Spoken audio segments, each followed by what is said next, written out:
신발 판매원에서 부흥 설교자가 되다. 대중전도운동의 아버지 드와이트 L. 무디. 오늘날 무디라는 이름은 무디 성경학교를 통해 주로 알려져 있다. 그러나 그는 150년 전에 복음 전도의 세계를 뒤집어 놓았던 사람이다. 그는 그 과정에서 많은 것을 새로 만들거나 퍼뜨렸다. 회개를 위한 부름, 전도 집회 시의 음악, 상담실, 강당과 천막에서의 집회 등이 그가 처음 시작했던 것들이다. 하지만 처음에는 이 사람이 하나님을 위해 무언가를 시작할 것처럼 보이지 않았다.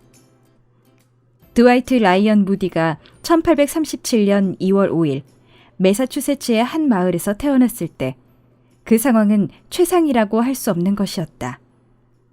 그는 가난한 가정의 9자녀 중 6째였다.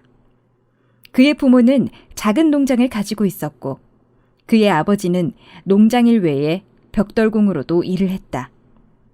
그러나 아버지는 무디가 4살 때 돌아가셨다. 그의 어머니는 어떻게든 가족들을 부양했고 이런 과정에서 학교 교육은 큰 부분을 차지하지 못했다. 무디는 초등학교를 마친 후 농장에서 일하다가 17살에 보스턴으로 이사를 했다. 신발 사업의 성공. 그는 도시에서 돈을 벌 수 있는 일을 찾았지만 그가 찾을 수 있었던 유일한 직업은 그의 삼촌 사무엘의 신발 가게 보조 판매원이었다. 삼촌은 정기적으로 교회에 출석해야 한다는 조건으로 무디를 고용했다. 어쩔 수 없이 무디는 그 제안을 받아들였고 놀랍게도 주일학교는 그의 마음을 사로잡았고 그는 주일학교 교사였던 에드워드 킴볼을 사랑했다. 킴볼은 무디에게 계속 마음이 쓰였고 어느 날 그가 일하는 제과점으로 찾아갔다.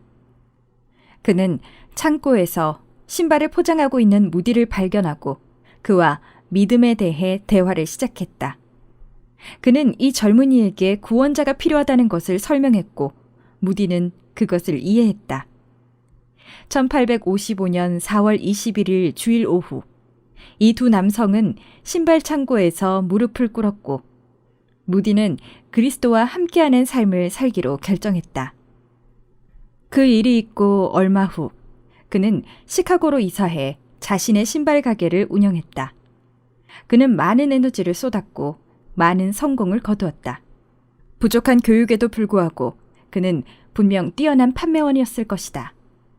이 시기 그의 수입이 얼마였는지에 대해서는 자료들마다 상이하긴 하지만 그는 부자가 되었다. 가난한 사람들을 위한 마음.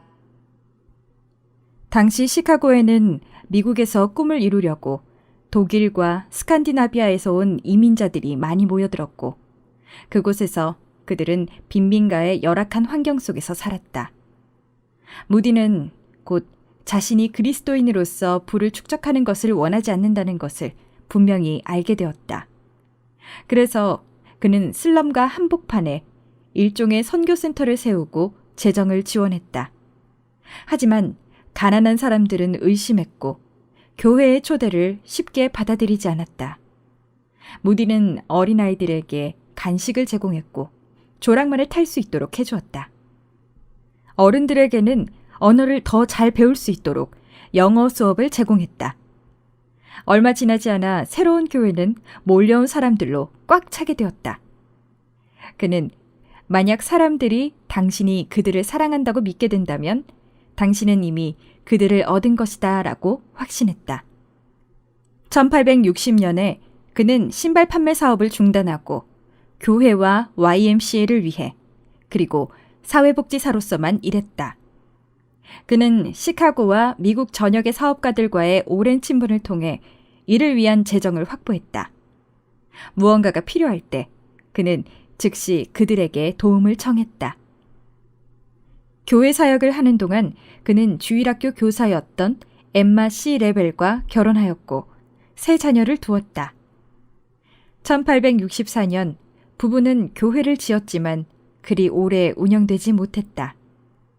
1871년 10월 8일 주일에 무디가 막 저녁 설교를 마쳤을 때 화제를 알리는 종이 울렸다. 당시에는 이런 일이 자주 발생했기 때문에 처음에는 아무도 크게 생각하지 않았다. 하지만 이때 발생한 시카고 대화재로 무디의 집과 교회를 포함한 도심의 많은 부분, 특히 가난한 지역이 완전히 파괴되었다. 무디에게 이 사건은 그의 인생의 전환점이었다. 그때까지 그는 앞서 나가면서 그때마다 하나님께 축복을 간구했다.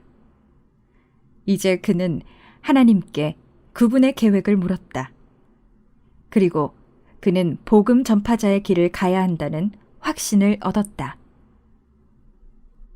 유럽 여행. 첫 번째 접촉은 영국에서 이루어졌고, 무디는 가족과 음악가 아이라 생키와 함께 유럽으로 여행을 떠났다.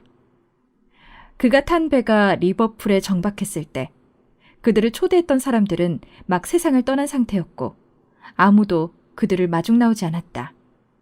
그럼에도 무디는 흔들리지 않고 영국 전역에서 전도 집회를 시작했고 이 집회는 시간이 지남에 따라 점점 더 커져갔다. 오늘날의 복음주의 운동과 비슷하게 그는 한 교회뿐 아니라 그 지역의 모든 개신교와 카톨릭 신자들에게 똑같이 설교했다. 이런 통합적인 시도는 새로운 것이었고 많은 방문자들을 설득할 수 있었다. 이 집회를 통해 진정한 부흥운동이 일어났다. 2년 후 무디와 생키는 다시 미국으로 돌아갔다. 선교의 시기. 이 대중전도 운동의 아버지의 효과적인 시기가 미국에서 시작되었다. 그의 명성은 이미 자자했고 그는 곧 미국에서 가장 큰 강당들을 가득 채웠다. 무디는 전도를 할 때 몇 가지 혁신적인 것을 개발 또는 설립했다. 그가 이렇게 쉽게 이 일을 할 수 있었던 것은 아마도 그가 신학자가 아니라 실용주의적인 사업가였기 때문일 것이다.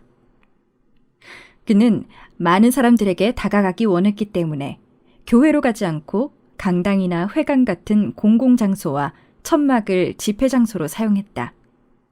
그는 청중들에게 그리스도를 위해 결정을 내릴 것을 요구했고 그러면서 소위 말하는 제단으로서의 부름을 사용했다. 그는 이것을 더욱 발전시켜서 친구 아이라 생키의 요청하는 노래가 부름에 동반되도록 했다. 이어서 별도의 방에서 기도나 상담을 받을 수 있도록 했는데 이 또한 무디의 아이디어였다. 오늘날 모든 전도 행사에서 당연하게 여겨지는 많은 것들이 당시에 개발된 것이다. 흥미롭게도 특별히 말을 잘 하지 못했던 한 남자에 의해 개발되었다. 학교 교육을 받지 못했기 때문에 무디는 평생 동안 문법적으로 정확한 문장을 구사하는 데 어려움을 겪었고 그의 웅변술도 특별하지 않았다. 그러나 그는 자신이 부름을 받았음을 알았고 이렇게 말했다. 이 세계에 도달하려 한다면 평균적인 재능을 가진 남녀가 이를 위해 전력 투구할 때만 가능하다고 저는 확신합니다. 이것이 그가 자신을 이해한 방식이다. 그렇기 때문에 그는 복음을 전파하기 위해 엄청난 에너지를 사용했다. 많은 동시대인과 후기 신학자들은 무디의 전도 방식을 비판했다. 예를 들어 칼바르트는 사도들은 복음을 받아들이도록 사람들에게 요청한 적이 없다고 단언했다. 그는 무디의 성공을 높게 평가했지만 다른 사람들에게는 방법으로서 이것을 모방하지 말라고 경고했다. 비판 여부와는 별개로 무디의 후계자들은 오늘날까지 복음을 전도할 때 이 방법을 사용했고 또 사용하고 있다. 음악의 스타일은 변했을지 모르나 아직도 음악이 없는 회개로의 부름은 상상하기 어렵다. 그러나 무디는 복음 전도자로만 남지 않았다. 그는 교육에 전념하였고 학교를 설립했으며 여성을 위한 훈련기관을 만들었다. 그는 어린이들을 귀하게 여겼고 모든 면에서 그들을 위해 힘을 쏟았다. 드와이트 L 무디는 1899년 12월 22일 세상을 떠났다. 들어주셔서 감사합니다.